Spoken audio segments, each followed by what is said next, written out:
Hi, I'm Steele. I'm a professional film photographer. Today we're going to talk about your equipment. I'll start off by telling you a little bit about how I got started. I learned how to shoot 35mm film, well, technically going all the way back. I started in 4th grade on a disposable camera, but when I was in college, I started out by learning on a Leica M6. That's this camera right here. This is a 35mm camera, and then about a year later, I found myself the owner of a hand-me-down medium format camera. I really loved shooting color film, which was something I hadn't done before in college, and so I found myself with this beautiful medium format camera that I knew nothing about. I'd never held a medium format camera, let alone owned one or even shot one.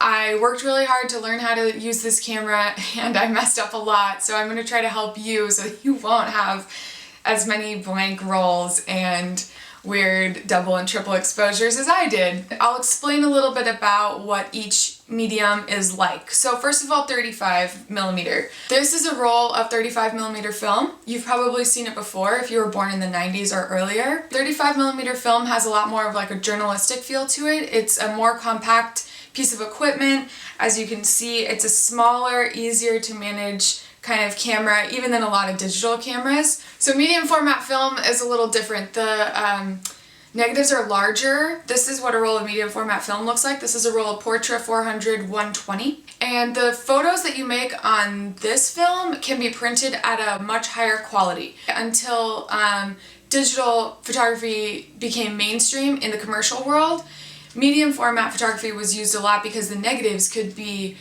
enlarged to the size of your refrigerator. Similarities between these two kinds of film.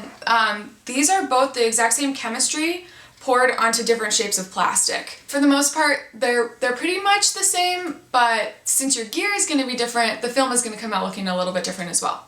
I like using both equally. I use them both for different things. I would definitely recommend starting off by shooting 35mm film. 35mm film is going to remind you of shooting digitally, and so that'll be kind of a comforting way to step into the medium. Okay, now I'm going to show you how to load a 35mm camera. We're going to use my Minolta XG1 as an example. Whether or not you have this exact model, it's going to be pretty much the same experience loading any model of 35mm camera, whether you have an Olympus or a Canon or whatever you've got. So you take your roll of film here, and there's a little crank at the top of your camera, just right here, and you're going to pull on your crank. So that'll pop your back open, like this. See how I pulled on it? Now I can open the back.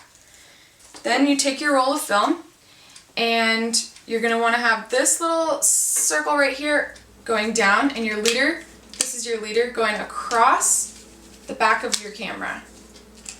There's little holes at the top and bottom of the roll of film, and you want those to line up on this little spot right here.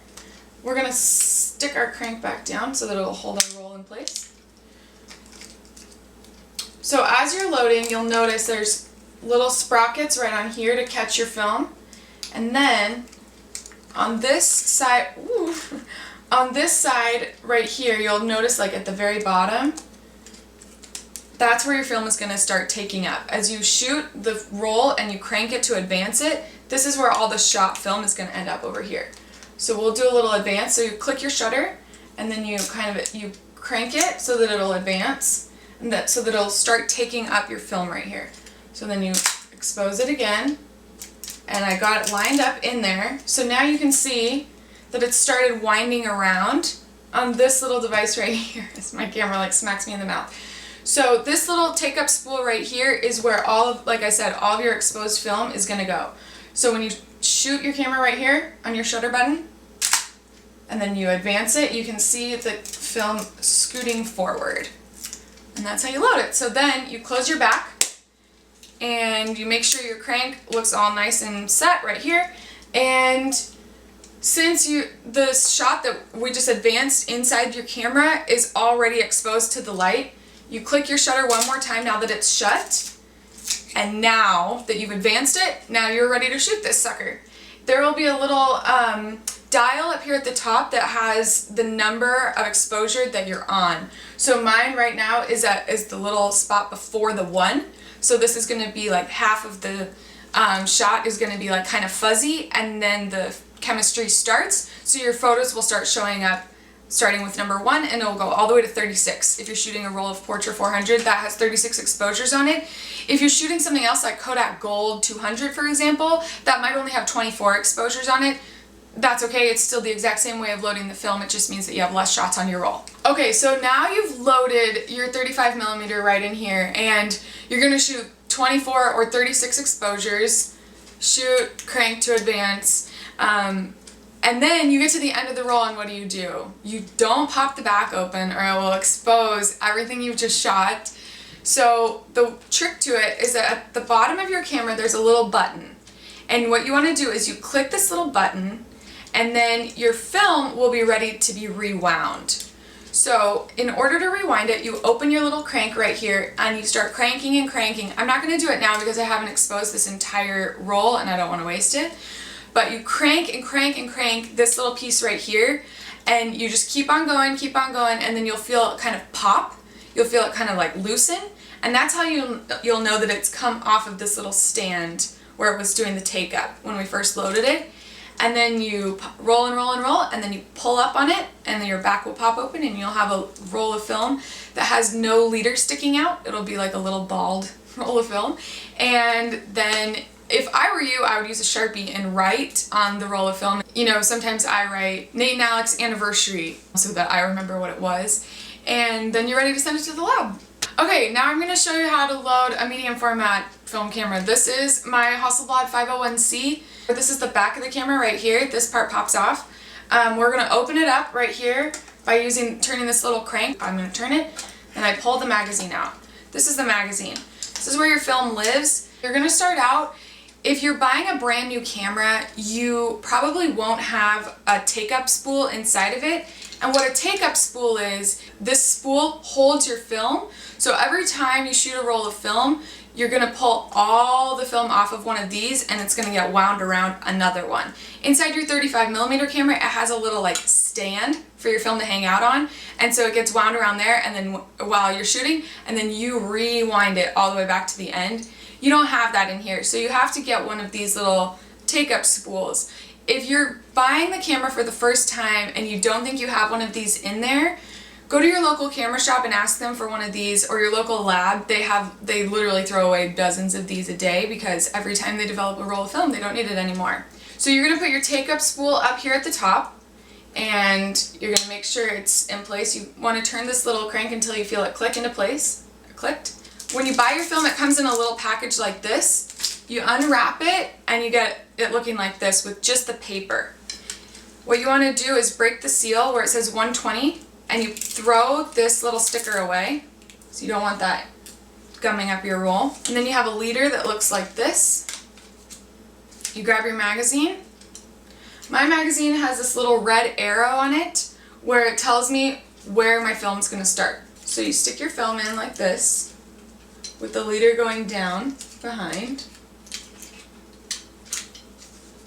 And you're going to wrap it around like this and tuck the leader into the little slot in the top of the spool. You'll see it. Then you twist the spool like this to catch the film and pull it tight. As soon as it's tight, start winding your film. You'll see an arrow right there, a big black arrow right across. That's where you want to start. So I have this handy little red arrow right here. I've got this big black arrow right here. Now my film is loaded, it's ready to go. Stick it back in my camera like this. That might take a little bit of wiggling, but basically you stick it right in like this. You pop it in, you lock it on. Now you advance it. There's protective inches on the roll of film so that you don't just automatically start like with super sensitive film and then you waste 2 or 3 shots at the beginning of the roll. So you advance it, you crank your little crank right here, you just keep going and going, and then it stops. And when it stops, you're ready to make your first exposure. And you're just like ready to go right here, here you are. You shoot the whole roll, and then when you're ready, you crank it back up again, you'll feel it pop off, and then you're ready to send your roll to the lab. Okay, so there you have it. If you still have questions about the differences between the two of them, you can always leave me a comment, send me an email, ask me anything. I'm always willing to answer your questions. Next time, we're going to talk all about exposures using ISO, aperture, and shutter speed. how to use your light meter. It's gonna be a great time. I just want to give a couple of shout outs to, first of all, to my brothers who are so patient with me, and they are always willing to let me try out different cameras on them. I think I've used every single camera I've ever owned to photograph each one of my brothers because they're super awesome and I love them.